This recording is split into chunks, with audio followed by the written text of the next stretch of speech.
Iya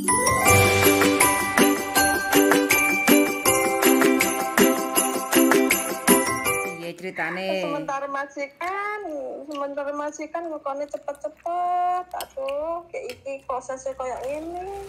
Cepet kok kalau sampean ndang satset sampean cek bingung ae lho wong wis enek majikan kok.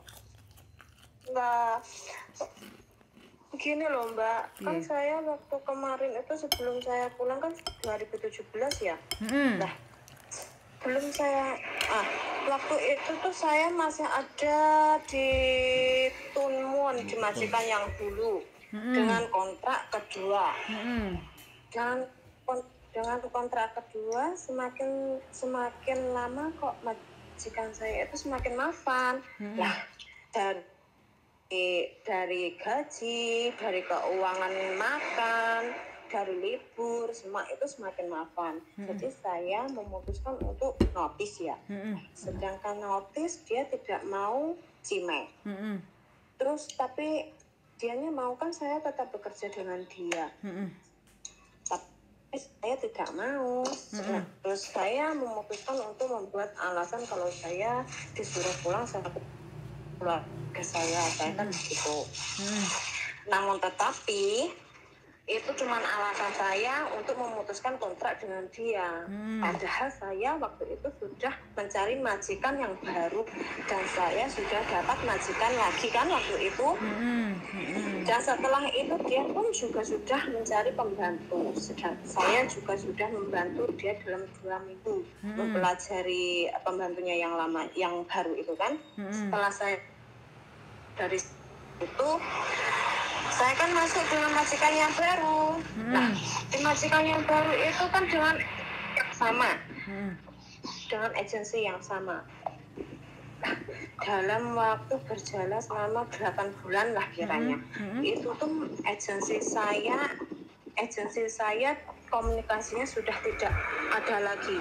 Saya sama majikan pun bertanya-tanya, terus ini orangnya kemana gitu kan?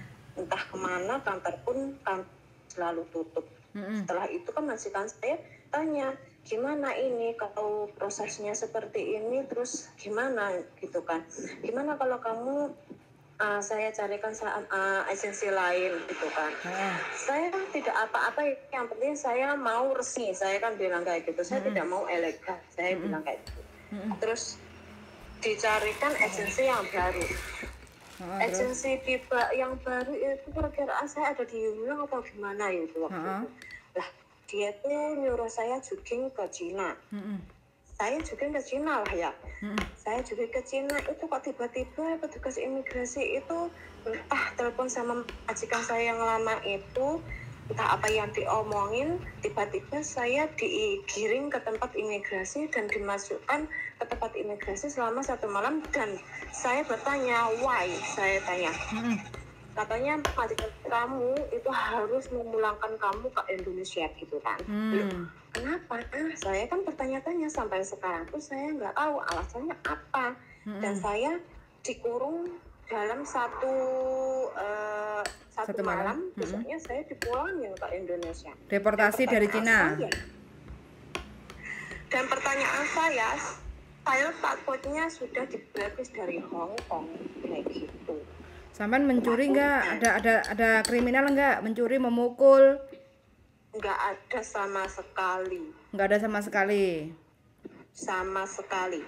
Padahal waktu itu pun cuman ya itu alasannya sama majikan yang dulu itu tuh saya suruh masih bekerja di situ, tapi saya nggak mau karena ya itu tadi alasannya semakin mapan kayak gitu aja.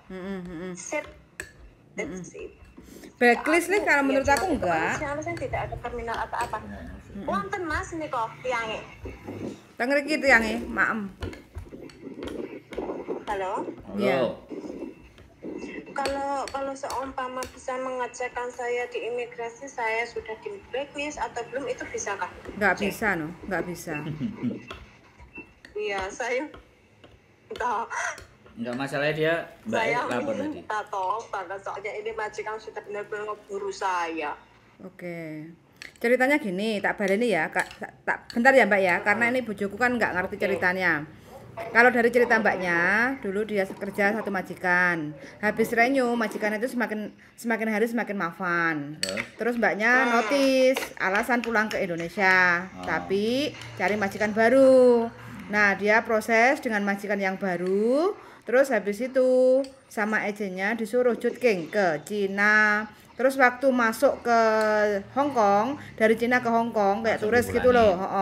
Langsung dideportasi, diinepin 1 malam, terus dideportasi. Nah, ini mbaknya takut apakah di blacklist gitu. Enggak, jadi gini. Wes, giliran saya ngomong ya berarti. Artinya majikan sampean memberikan catatan buruk sampean, Mbak. Gimana Mas? Maaf. Majikan memberikan catatan buruk ke sampean. Halo Mbak, sampean denger aku ngomong nggak? Iya. Jadi kayak gitu. Majikan yang lama memberikan catatan yang buruk sama sampean. Karena kalau sekali lagi kan, saya juga nggak ngerti sampean jujur apa enggak sama kita kan saya nggak menilai itu. Tapi intinya sampean langsung dideportasi dari imigrasi Cina kan, yang masuk ke Hong Kong itu sampean langsung dianterin ke bandara kan. Nah, berarti pada saat diselang waktu sampean keluar dari majikan, dia itu menulis catatan yang tidak baik kepada sampean.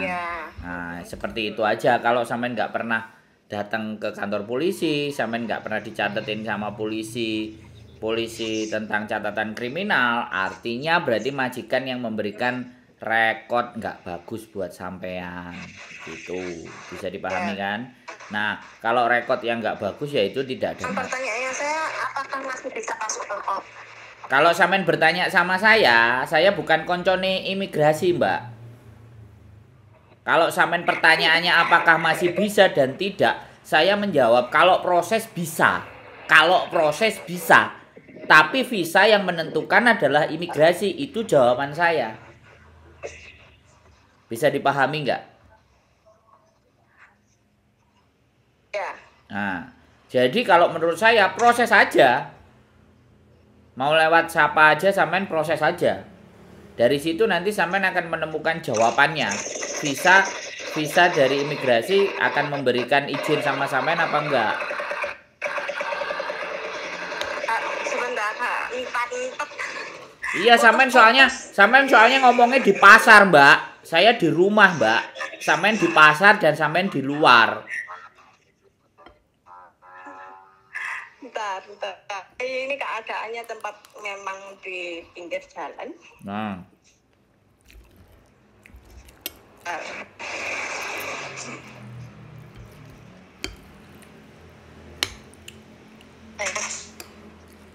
Oke.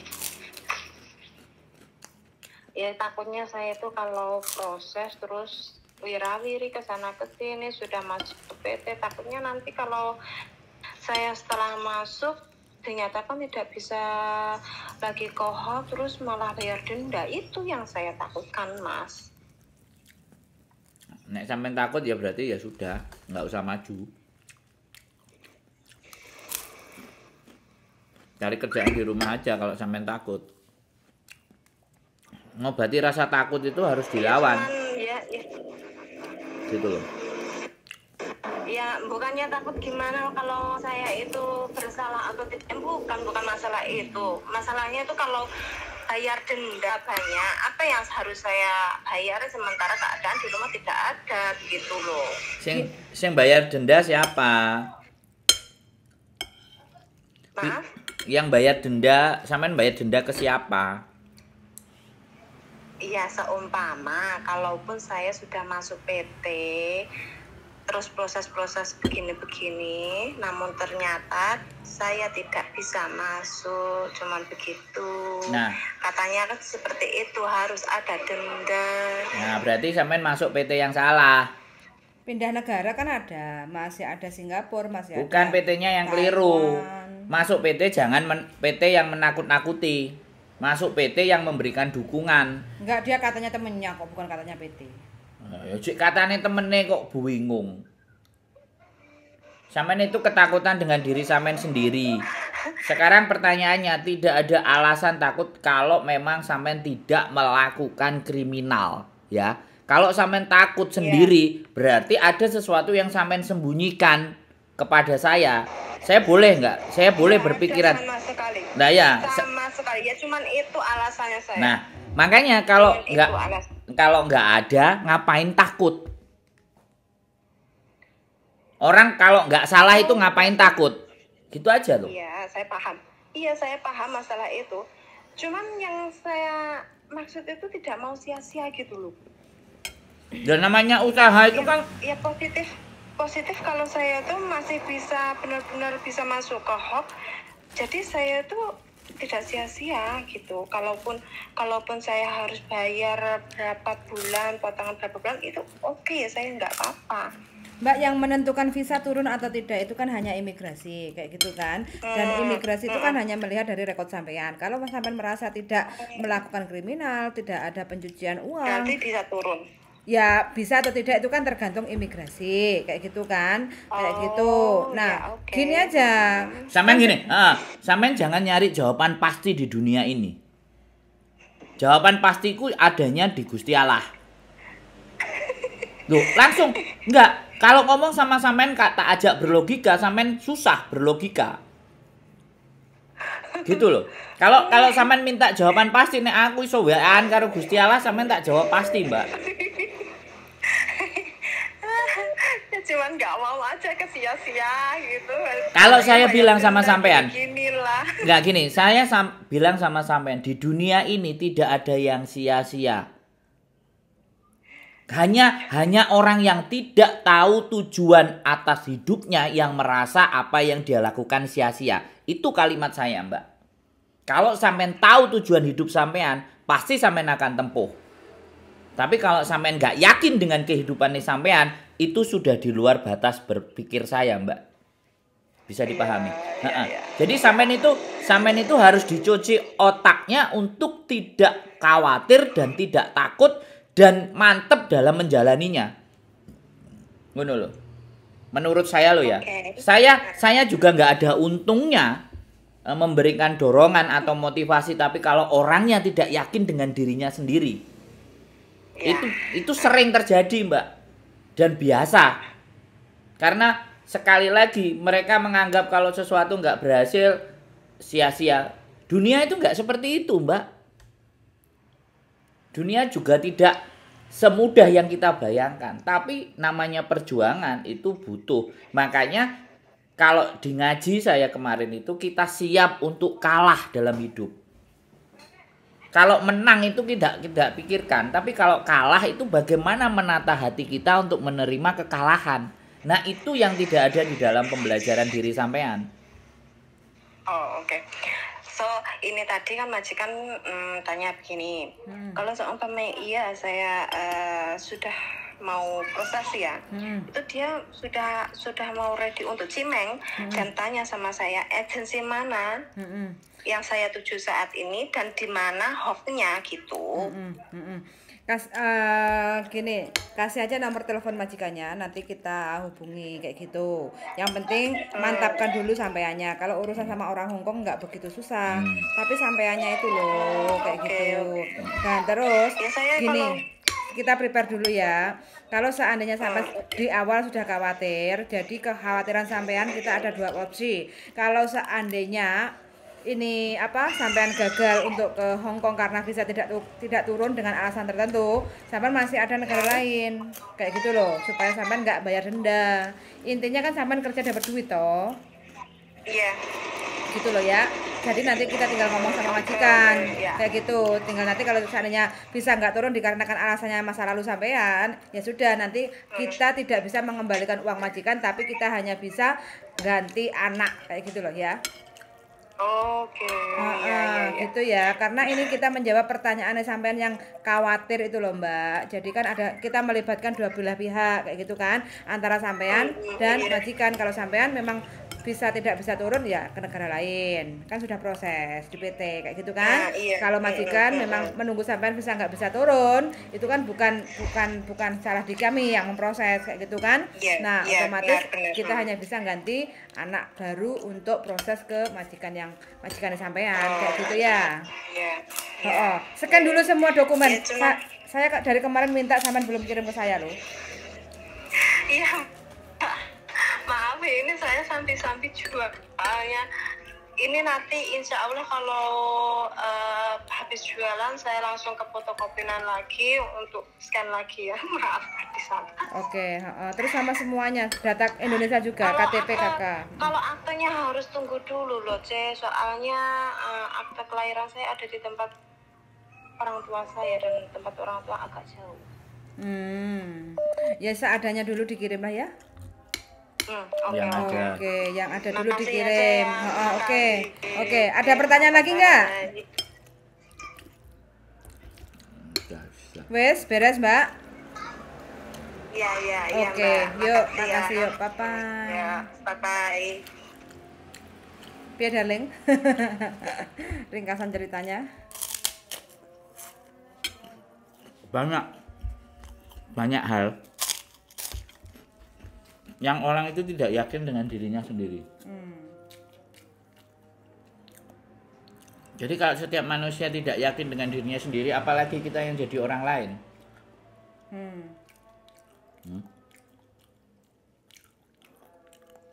Makanya penting buat teman-teman semuanya itu meyakini dirinya sendiri. Lah untuk meyakini kepada dirinya sendiri, apa yang harus dilakukan? Banyaknya pengetahuan. Orang nggak yakin itu karena kan nggak punya banyak pengetahuan, nggak punya banyak pengalaman. Ya, hidupnya monoton. Itu lebih banyak takutnya.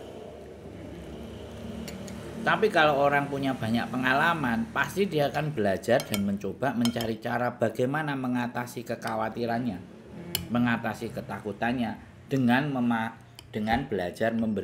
belajar memahami dirinya sendiri. Bisa dipahami nggak? Contoh simpelnya itu gini, kita mau ke Surabaya. Ke Surabaya naik kereta api, nanti takut bane gembos. Kereta api ini sido budal enggak ya wis numpak bis engko wedi tabrakan supire awur-awuran sido budal enggak oh numpak sepeda motor engko kudanan kepanasan dalane rame sido budal enggak oh mlaku suwi panasan pirang tahun sikile mlon kira-kira nyampe enggak Surabaya itu loh. Nah, saya sederhanakan, makanya belajarnya itu begini. Kalau naik kereta api, apa kendalanya? Oh, aku harus ke stasiun, harus ada jadwalnya. Terus delok, takok kiwa tengen, numpak sepur penak apa ora? Yang harus dicari kan itu. Salah satunya dia tadi nelpon ke kita. Itu sudah salah satu cara. Kalau nelpon ke kita pun masih nggak yakin, nggak usah di Uber. Puyan, prinsip kita itu begitu, ya. Orang nggak yakin sama kita, jangan dikejar, buang. Oke. Jadi kalau orang mau proses ke kita dan dia yang Uber kita, itu yang kita pertahankan. Kalau maga naik turun, buang, dah, suruh cari yang lain, nggak apa-apa. Jadi itu kuncinya. Kalau naik bis dia harus cari pengetahuan. Kalau naik bis mana ke terminal, ke jalan, terus apa bahayanya di dalam bis. Ampune gak enak ASEAN, bayarin. Nah, itu yang harus dicari tahu. Ini mensederhanakan sebuah persoalan. Mbak ini kata kok wedi rugi sembarang kalir yo wis nek wedi rugi wis dagang ae nang omah ora usah budal. Ra usah duwe ngen-ngen pingin ke Hong Kong. Buang angan-angan itu jauh-jauh. Kalau kalian berangan-angan aja takut. Takut dan takut. Nah, aku kalau orang yang kayak gitu take it or leave it. Ambil atau tinggalkan. Energi kita akan habis kesedot orang-orang yang notabene-nya dengan dirinya sendiri itu tidak yakin. seperti itu. Wis ah. Nutup noman jangan tewel. Enak jangan tewel. Jos. Oke teman-teman ya, yang mau proses mantapkan hati dulu. Kalau udah yakin baru telepon kita, menyiapkan dokumen, baru sat untuk datang ke PJTKI atau PT.